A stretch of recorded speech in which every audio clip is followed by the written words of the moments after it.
I know London. People pay a lot of money to get high out there. And I got a gangster putting a gun to my head, telling me he's gonna kill my cousin if I don't come up with the 10 bags. Do you get me? Just having Top Boy alone was amazing, but it's what the show has done. It ended as a brilliant show and everyone had been talking about it. But I think now it's gone further than that. If we do this, we're back, bro. Back on top. And I think everyone's idea, including Drake, was just like, don't try and fix it. You want to sell food, you sell my food. It just feels like everyone's watching it. Because in weird ways, it is a bit like a documentary. I mean, is that ultimately an aim of what you guys are trying to do with this show? What you're trying to do is give that environment in this realist form, and it's an everyday battle for a lot of these kids to get up and not know if someone looks at them wrong, are they gonna be stabbed? Is it gonna be this? Is it gonna be that? That mind mess can make you do some really crazy shit, and I know because I went and got my gun. It just became a real intense, hostile environment for me where I lived. I became a recluse. I didn't want to leave my house without a gun. Like looking back now, there's mental health, there's all sorts of stuff mixed into that. I couldn't tell my mum about it. She didn't know about all of that stuff was going on until I was arrested. I hope I've inspired a lot of other people to get involved, to make music or to act or whatever, so. And Top Boy Academy is a little bit about like trying to go out and promote, you know, the arts and that kind of thing. Netflix were very adamant about kind of having this shadowing scheme. How do we create the stars of tomorrow? As long as you're willing to change, as long as you're willing to do something different, I don't care what you've done. I feel like if you're willing to change, you can change.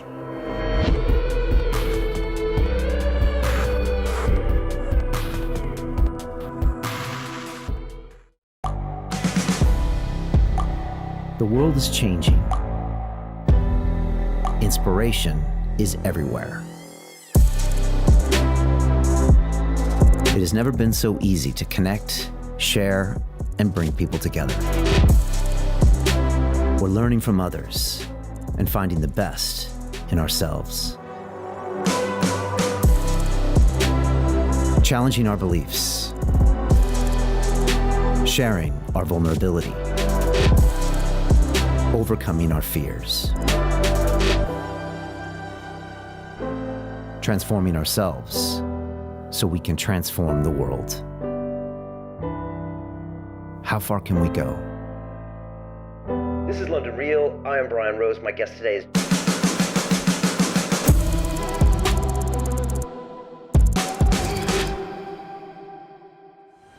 Ashley Walters is back, the top boy himself. After 4 years between our first interview and this one, so much has changed. Most importantly, the latest season of Top Boy is on Netflix and it's better than ever.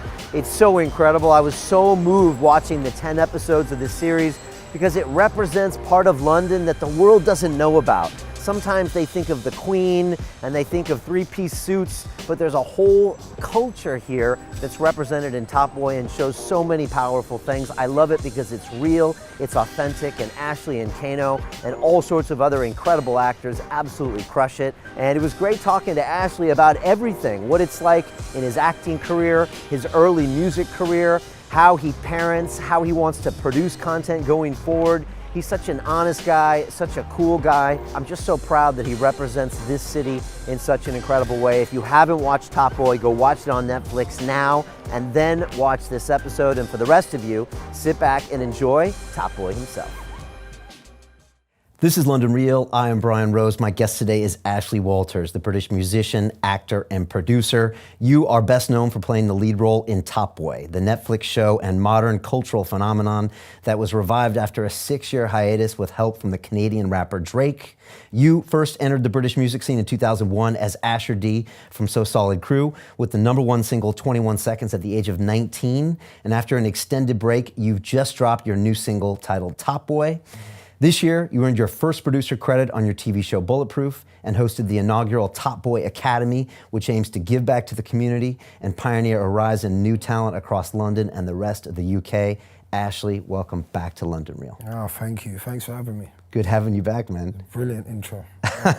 It's been about 5.5 years since you were here last time. Yeah, a long time. Actually, I thought it was longer than that, but yeah, it's been a long time, long enough. It's been a long enough. Yeah. And last time you were here, I think I was asking you about Top Boy Season 3, and you were like, you know what, right now there's nothing. And then I think about 5 or 6 months ago, I heard it was coming back, and I won't lie, I was pretty excited. And I was just all over Netflix for about 5 days. I paced myself a little bit. Good. But I mean, 10 episodes, a new season. You know, before I get all into it, how's it been received? Has your life changed significantly with this all dropping? Yeah, I mean, you know, it's changed in many ways. It's been changing. Obviously, people kind of never think about the fact that we started filming a year or more before you guys saw it. So, not that it's old news to us or we weren't excited about its release, but it's kind of been a part of our life for so long. So it's been changing my life, kind of behind the scenes. I'd say kind of as we released, I think the main change I've seen is the amount of people who know who I am. Okay. I don't know, kind of... Stopping you on the street? Yeah, I think that for me has been difficult. It's been difficult. It's something that I thought I could handle, and I felt like I've been used to, but I've never had it on this sort of scale. So, and it's just meant like literally, you know, a lot of the kind of, I'll say normal, but just for lack of a better word, but a lot of the normal things I took for granted doing. Walking in the park with my kids or just eating dinner with family or whatever, I destroyed now. You can't do that I can't anymore. do them anymore. You can't go on the tube, you can't walk down the street. I don't go on the tube. And it's not, you know, it's not about fear, because I feel people are quite cool and happy, and the response is really lovely most of the time, but it does become annoying and kind of irritating and overwhelming sometimes. So for me, I mean, everything else has been beautiful, but that at this moment in time has been the most difficult thing to do. Well, you're kind of a quiet, introverted kind of guy, yeah, right? Which most people maybe are surprised, especially after seeing your music background, where you feel great performing on stage, but you know, you are. That's where I leave it. I wouldn't go as far as to say I'm you know, a slippers and pipe sort of guy, but I like my home, and my wife will tell you I like my personal space. So it gets like that sometimes. I do feel slightly overwhelmed by it, but I really appreciate, you know, the response. Is it bigger now than it was when Top Boy, say, Season 2 dropped, say, 6.5 years ago? Yeah. It is. I mean, I think for two main reasons. Because obviously we're backed by Netflix now. It went out in 120 countries around the world in one day, so or one week. So, you know, for us, that kind of straight away that takes you into another level with the amount of people that are going to see it. But I think second, the storylines opened it up to a lot more people, different types of people, especially here in the UK. How so? I mean, well, I think it crossed, you know, when we were on Channel 4, it spoke to kind of the middle class, you know, as well as the people that the story was about, or the people that came from the place that the story was about. But I think now it's gone further than that. And everyone, it just feels like everyone's watching it. So, I mean, the guy on the bus driver will know who I am, so will the cabman, but then so will MPs, and so will bankers, and, you know, like just people that you just wouldn't look at them. Yeah. They would be watching Top Boy, but they really, more importantly, I was speaking to a guy at an art fair not too long ago at Freeze. It was Freeze Art Fair. Yeah. And I went down there. I can't remember his name, but he kind of had one of the exhibitions, really posh guy, white guy, old as well. I mean, like early 60s or whatever. And just for me, he epitomizes what I'm talking about, because he had a half-an-hour conversation with me about the storyline and, you know, the detail. Yeah. and kind of what some of the characters were feeling at that time and this and that or whatever, which just made me know that he actually, it was more than he just watched it, he got it. Yeah. Like it hit a nerve with him and he kind of related on some sort of level. Yeah. Which I feel is just amazing, but it's what the show has done previously, but just not on this scale. And you think it's because maybe the storyline is broader, but also you guys did everything about 10 times better, I would say. Yeah. Like the production value is everything's kind of 10x'd. Yeah. I was like, you're in Jamaica and you're here and the plot lines are complex and I mean, the acting's always been good, but there was a lot happening. And it's funny you say that, Ashley, because like I was watching it, and I know this sounds silly. I put this big long Instagram message. I posted the old picture of you and me, and I said, I said I was proud to be British because of Top Boy. Yeah. And I mean, people must be thinking, who is this 48-year-old white dude, ex-banker, who's born in America, who's proud of a show that happens in estates in Hackney? But I don't know, there was something about it that was like, you know what, you guys told London's story. You know, these are people, like I know these people. Maybe I don't know them because they're my neighbors, but like I met them and I spent a year in Homerton mentoring this kid there who was 10 years old with a thing called Chance UK. And so I know people that are from the area, and I know everyone in there are people that, I don't know, I feel like you guys really represented who we are as a city. Does that make sense? Yeah, 100%. I mean, that was the plan. We fight for that in this show. We fight for it more than, like, I don't know, good performances or whatever. It's weird, the process of making the show. And obviously we can't let people into it too much, but behind the scenes, a lot of the time what we do is argue about who's right and who's wrong, and about who we're representing. That's like our main thing. Really? It's like, yeah, so if it's just like... What would be an example of one of those arguments? All right, so let me give a good example. So we had a scene, I'm still gonna get messages from people saying I've spoiled the show for them because they haven't watched it, but I have That's right, we'll say spoiler alert. Yeah, Come on. spoiler alert, Go ahead. that's it. There's a scene where I ask Driss to get us a hiding place. So he gets us like a trap, you know, a place for us to lay low. Yeah. And he gets us this place and we get in there and it's, you know, we think it's shit or whatever. Pretty grimy. Yeah, it's grimy and we ask him to find somewhere else. But he doesn't, we end up staying there.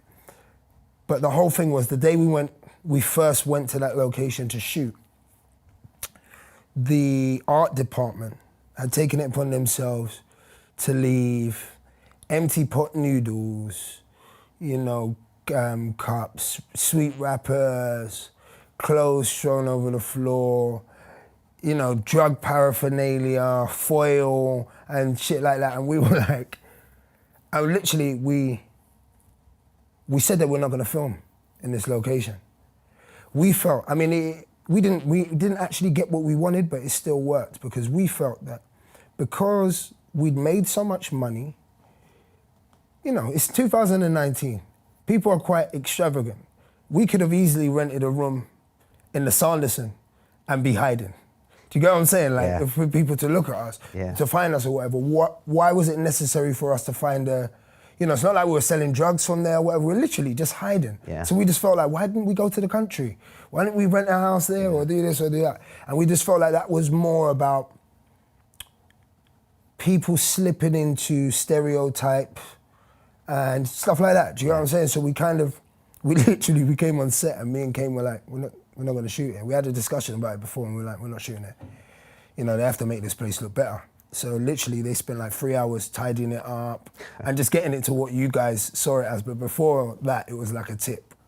So that's one of the examples. And that's been the essence of Top Boy because it's never the stereotypical Hollywood version of what something should be like. Yeah. Whether it's a drug dealer or a bust or a person who lives in these places, it always feels real. Yeah. You know, and I think everybody knows what feels real. Even the guy at the Freeze Art Fair, to some banker, to someone, and that's why it resonates. Yeah, no, 100%. I mean, I'm totally with you, and you know, we don't sit there in the beginning together and kind of create this mantra or this thing that we're all gonna fight for this and fight for that, but we kind of embrace it along the way, and it's never personal. It's never you know, people are walking off set or whatever. It's just like we're very strict about just whatever character you're playing, that you represent that person in the right way. You're the voice of that person.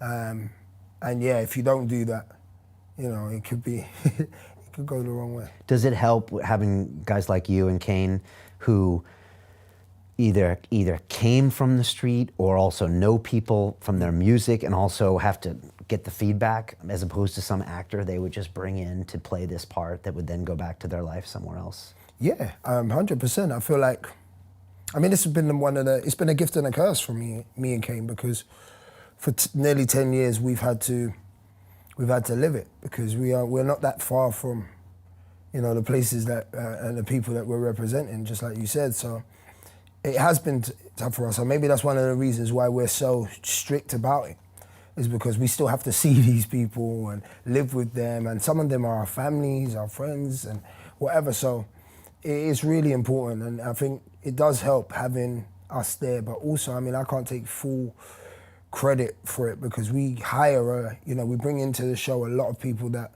are from that world, you know, that are the characters, maybe with a different name. Some of the stories are about them or based on their lives, and they're all involved in the show as well. We're from a consultant basis to being in front of the camera and behind the camera as well. So, you know, I think it's important that we have a combination of those things, kind of us as the lead, so to speak, kind of having that experience and knowledge of it, as well as performing as well. And then I feel like a lot of the raw talent, the young kids that come in, and the actors that come in, or non-actors that come in, really inspire me, because they have a fear. I mean, they're fearless. You know, because I've been acting so long. Even Kane, I see in him sometimes, really, because he's a lot more fearless than me at times.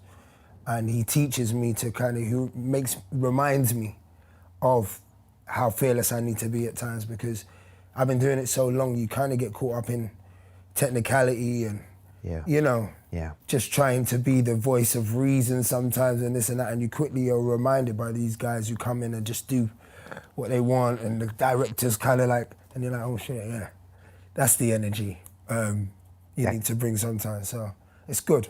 I mean, Kane, man, I mean, he just goes to places that, I mean, it's raw, and it's raw, and I know that's inside him. That's what's 100%. Maybe the scariest thing, and the fact that he can put that out there, that's what I find super bold. And I mean, I don't know anything about acting. We talked about acting last time, and you were teaching me things about acting. Was I? Yeah, you were. And, you know, you were. I shouldn't be teaching anyway. But I mean, that's the reason I had you on last time, is because I remember it was season 2, Top Boy. You're being interrogated by the police, and you're not acting like the Hollywood actor's supposed to act. You're being like you. You're underplaying it. You're playing it so subtly and so nuanced. But I was like, man, this isn't television. This is like a new genre, you know. And so, you and Kane really bring like whole new boundaries, you know. Especially the first couple episodes of this latest season. I mean, man, I don't know where your head's at. It's really hard to figure out what's going on and what's been going on with you. You know, you got a little extra weight. You're in Jamaica, but it's like it's hard to figure out what's really going on in your head for 3 or 4 episodes, and that's a beautiful thing. Yeah, you don't get that in TV these days, do you? No, I mean you do. There's some really good shows. I mean, I watch. I feel like they're not my blueprint, but I'm inspired by. But yeah, I feel Kane. Well, your first point was Kane. Especially in this season, I think is taking it completely to another level. He's done really well, but I mean, it's just, if you listen to his music, you can kind of tell how serious he takes everything anyway. He's just got like that focus, and he's an artist that you'll never be able to get him to do anything unless it's on his own terms, completely. Whether you might feel like you've had some involvement, but you haven't. Like he's that guy, and he's respected for it, and he does it gracefully. Doesn't do it with anger, You know what I mean? His fight is real subtle. To the point that sometimes, I mean, he's quite manipulative. He kind of makes me fight a lot of battles that I probably wasn't thinking about fighting, but he'll kind of, you know, what about that fight?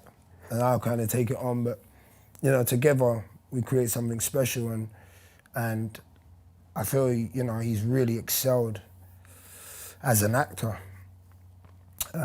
He understands it, he learns real quick, so he understands it. I mean, the technical side can be quite difficult at times, but he gets that. And yeah, definitely this season, the scenes we did together, I was very happy to see how far he's come, and happy how much he pushed me as well.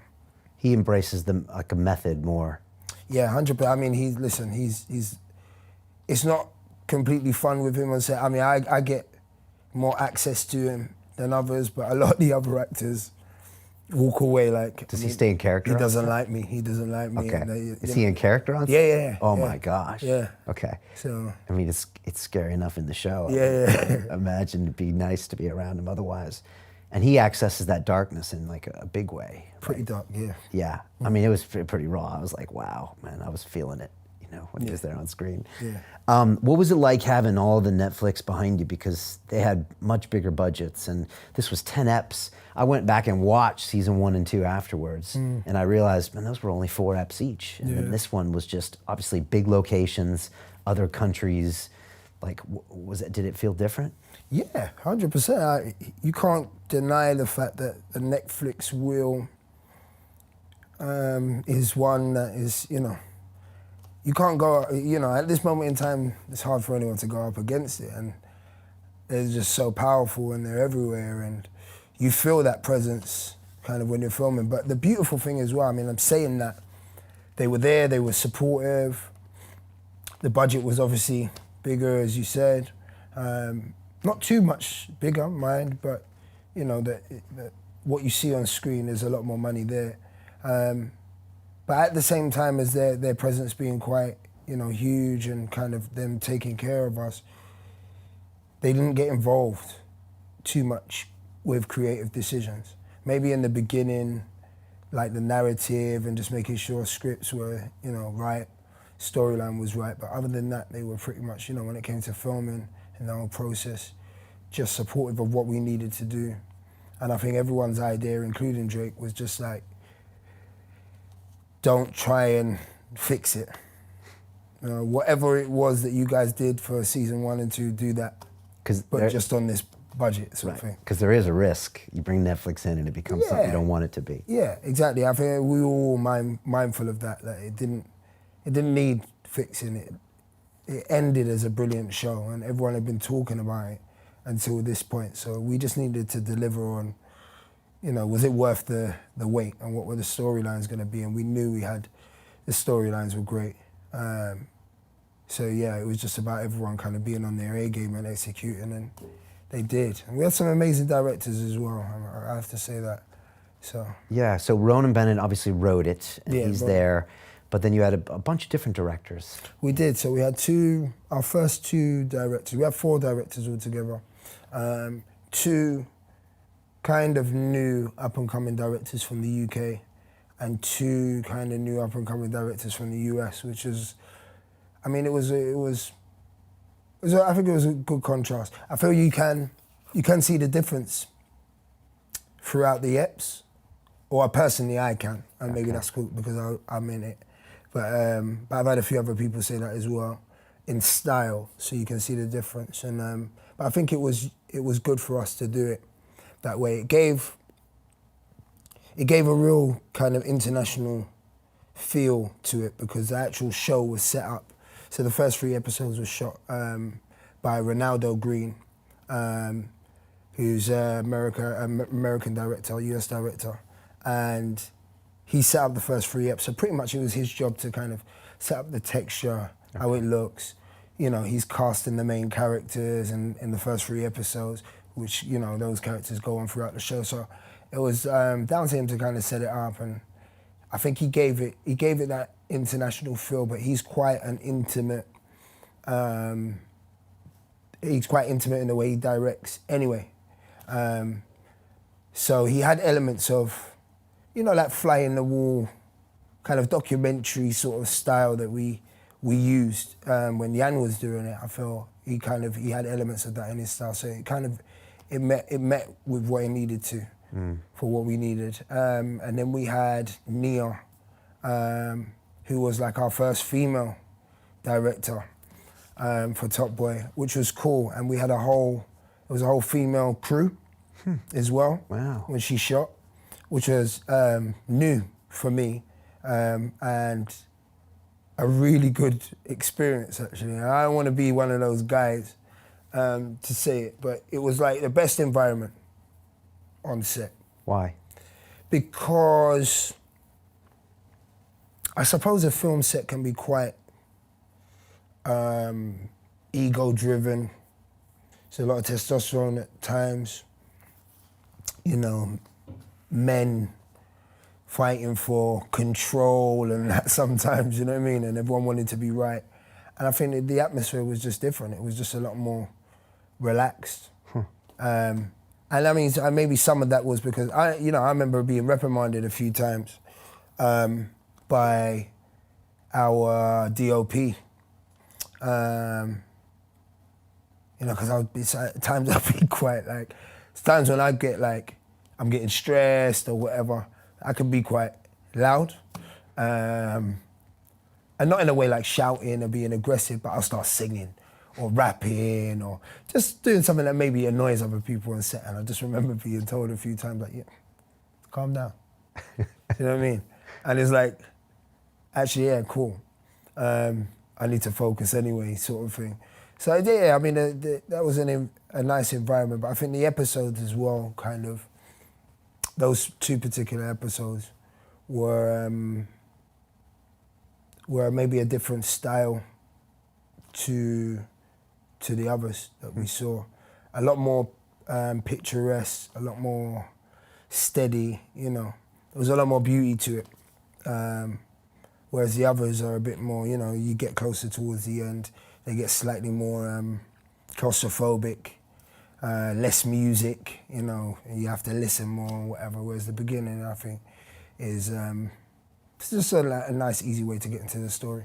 Yeah, there's these moments in the show where it's almost like you forget you're in this high stakes environment where there's just the boy cooking with his mom, and it's like, it's longer than it needs to be. And you had this moment of just like, okay, this is life. This is a beautiful moment in life, and you can kind of enjoy it, and it takes the time. And then, it's got moments of that in the show, which I always find just really unique. I mean, maybe it was one of those episodes, I don't know. Whereas the plot line is fairly testosterone driven. Yeah, it is. I mean, it really is. It is. We're trying to kill and dominate and make money, and that's what it's about. It is, right? but it's the little things that just kind of open you up. What you're trying to do is give that environment in this realist form, and these are the things that, we were really specific about kind of contact, physical contact between the male characters in the show. So if you watch, they hug a lot.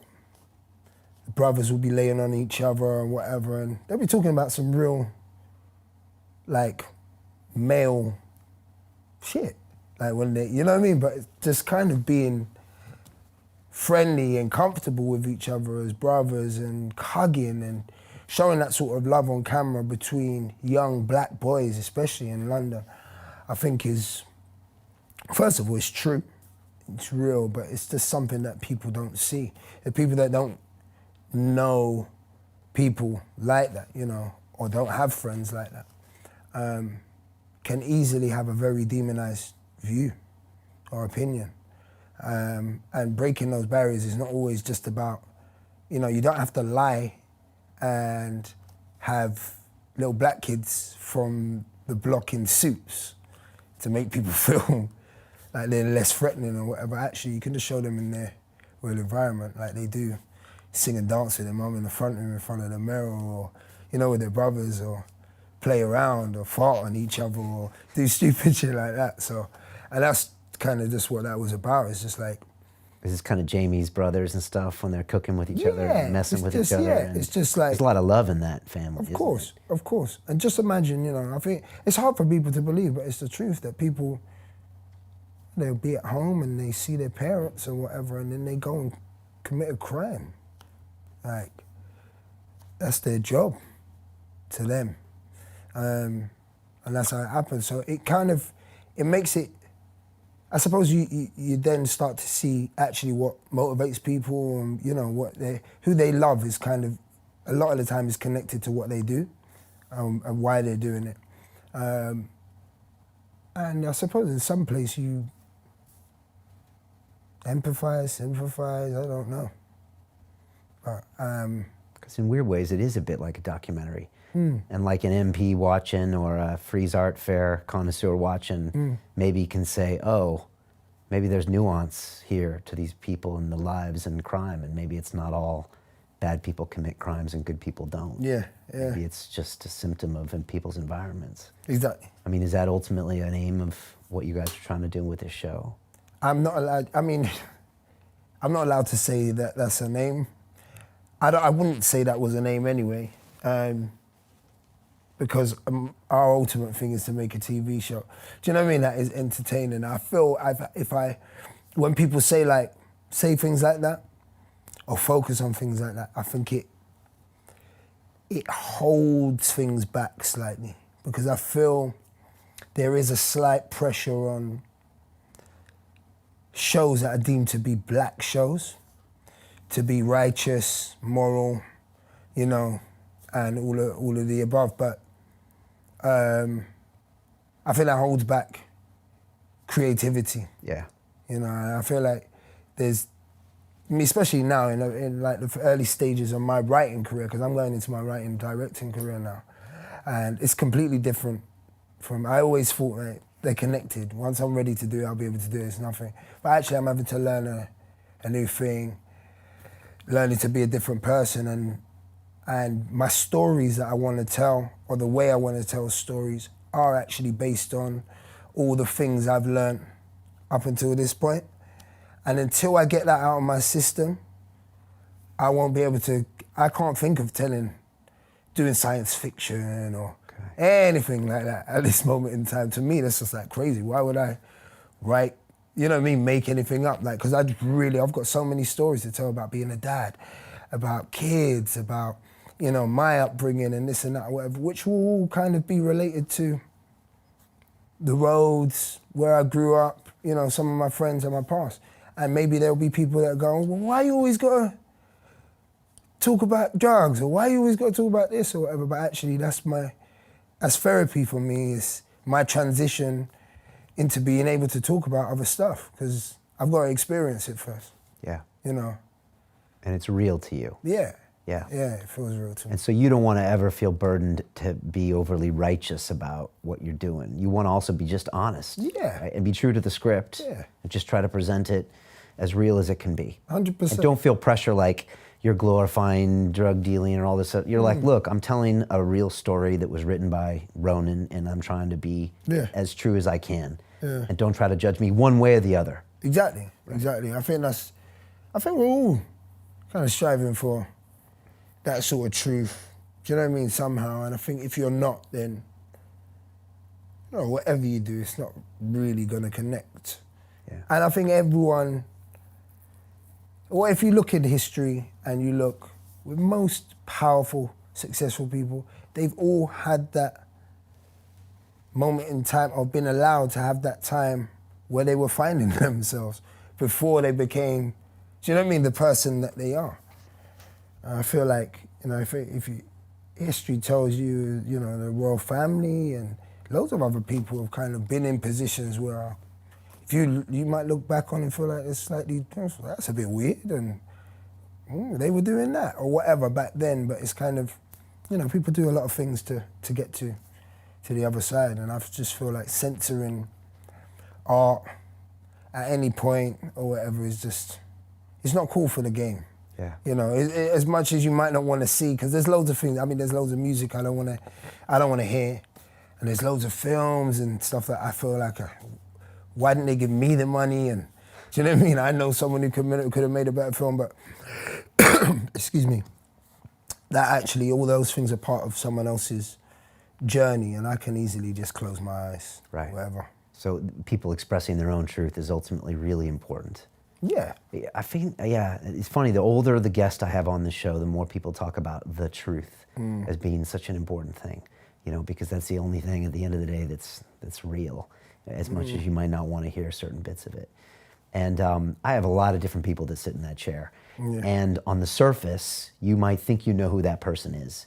Oh yeah, I don't like that person because they're liberal, they're Democrat, they're rich, they're poor, they're blah. Yeah. But once you actually listen to their real story, you're like, oh, I didn't realize it was that and that and that and that, you know? Yeah. Well, that's the mad thing, because everything, I mean, not for everyone, but for most people, their reality is true to them. Like, I was talking to my wife about this the other night, and she was like, we watched this documentary, I can't remember what it's called. It was on Netflix, I think. And it was about the brothers, they're twins. And up until the age of 14, they were sexually abused by their mother. But at the age of 18, one of the twin brothers had a bike accident and lost all of his memory. And the only thing he remembered was his twin brother. So he woke up and knew that it was his twin brother, but didn't know his mom, didn't know his dad, didn't know what his life had been, didn't know anything else that had happened. And the other brother chose to not tell him. So he kind of rehabilitated him, taught him how to ride again, taught him how to speak again, all the different things that he needed to do, but just omitted the molestation, the whole experience with his mum. I felt that was I said to my wife, that's the best, well, it's a dream come true for him. Because obviously the brother knew the pain that he was going through. Why would you give that to him again? Because he's been rid of it, do you know what I mean? But I think my wife was like, no, you should have the right. It's the truth. Do you know what I mean? It's the truth, and he has the right to know the truth. And lo and behold, that was his opinion. And it ruined his life finding out all those years later. Like he'd remembered the whole time that it happened. It was such a weird thing, and I just feel like that you can't hide from it. Do you get what I'm saying? Yeah. Like, you can't, it's one of those things you can't hide from. So it's a release to know it. It's a release to do it, and yeah, the more you do it, I suppose it's quite dangerous, because you feel the physical benefit of being honest, or as honest as you can, you know, in any scenario. And you start to be, you know, I've got to the place where I have some real conversations with my friends in studio and stuff like that. Sometimes, you know, they turn into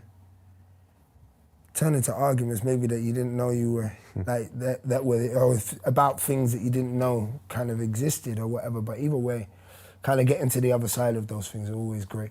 I guess great art ultimately is the truth somehow, you know? It strikes a chord in you that you never saw before, and it has to be true or it wouldn't mean something to you somehow. Yeah. So, what's it like working with this young talent here? You got Dave playing Modi, scaring the hell out of me. You got Little Sims and was it Michael Ward? Michael Ward playing Jamie, amazing actor. Like, Yeah. wow. What's it like with this talent? Do they look at you as a mentor? They look at you as an old man? Like, I mean, I think mixture of both, I suppose, if they're honest and I'm honest. But yeah, they're very, I mean, most of them have grown up kind of watching me. And me, I'm quite, like, I've not grown up watching them, but I know who they are. So I kind of just, you know, I always go into everything trying to give everyone respect.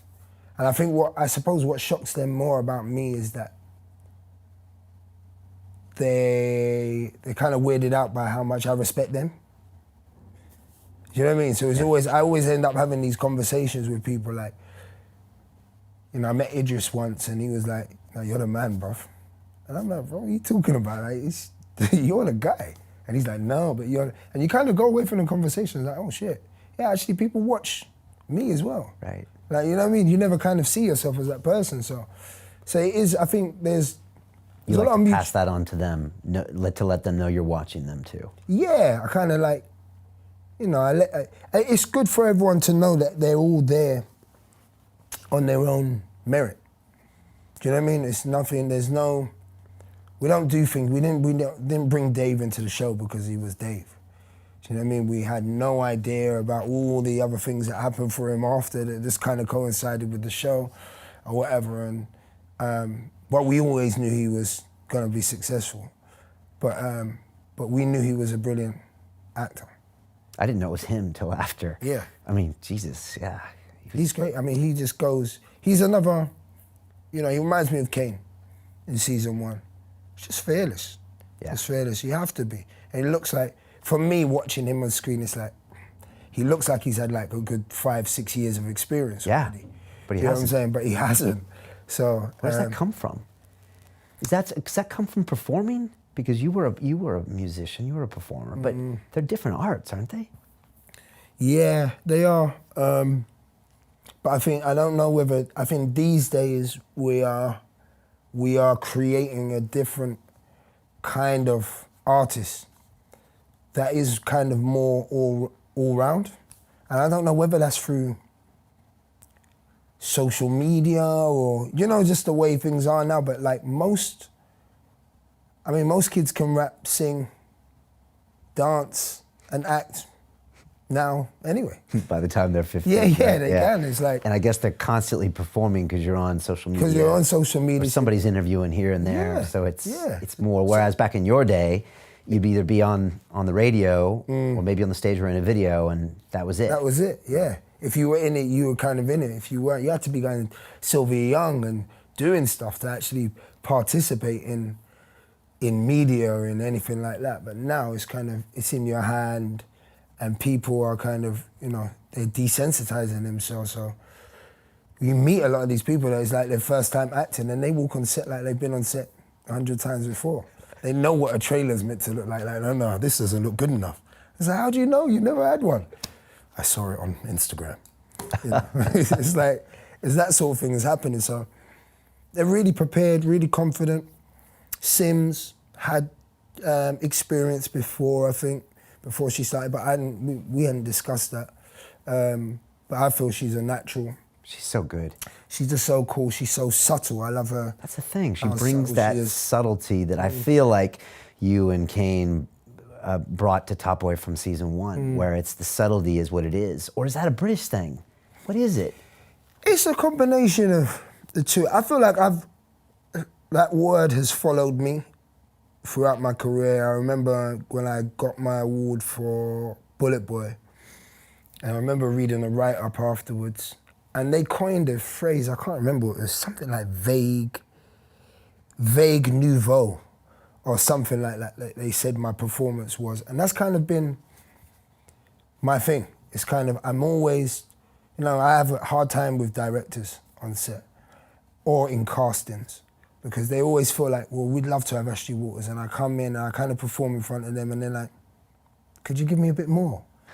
Who do they want, Asher D? Yeah, I don't know sometimes, and I'm just like...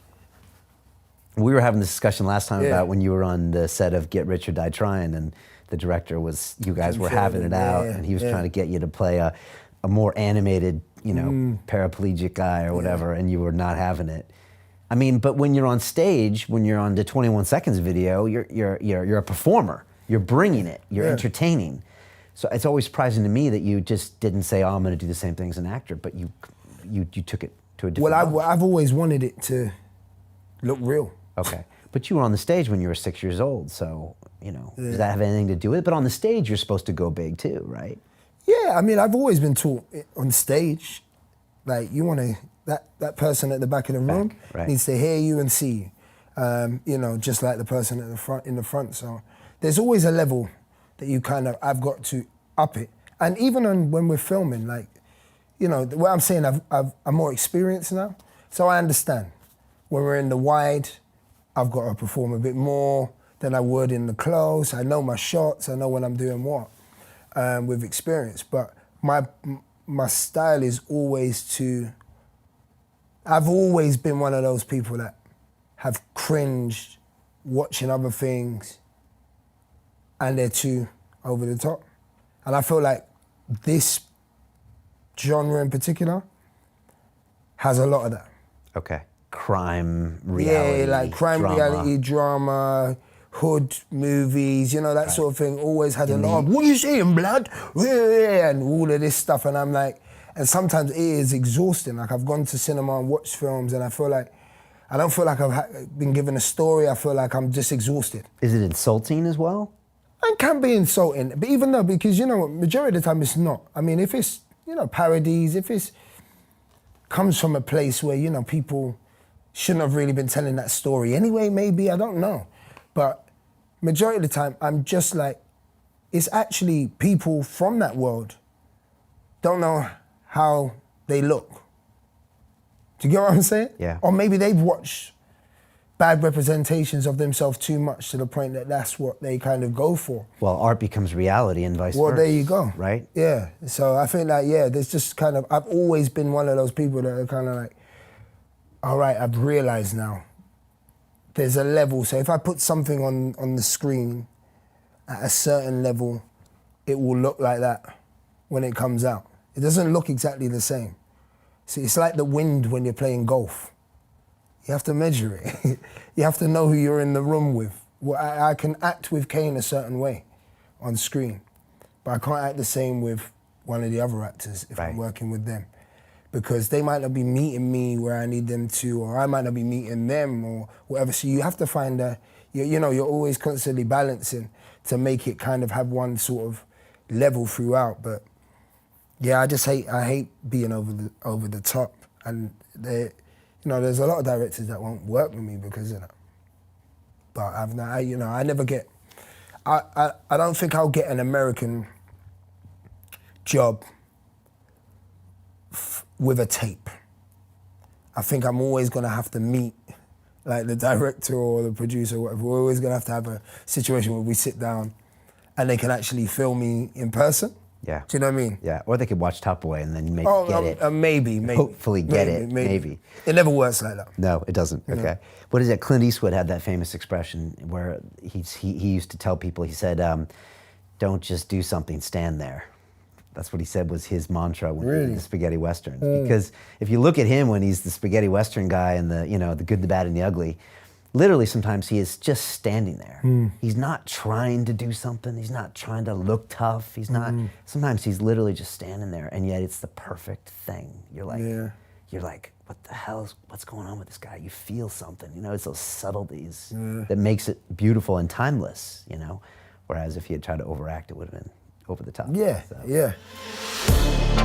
To continue watching the rest of the episode for free, visit our website londonreal.tv or click the link in the description below.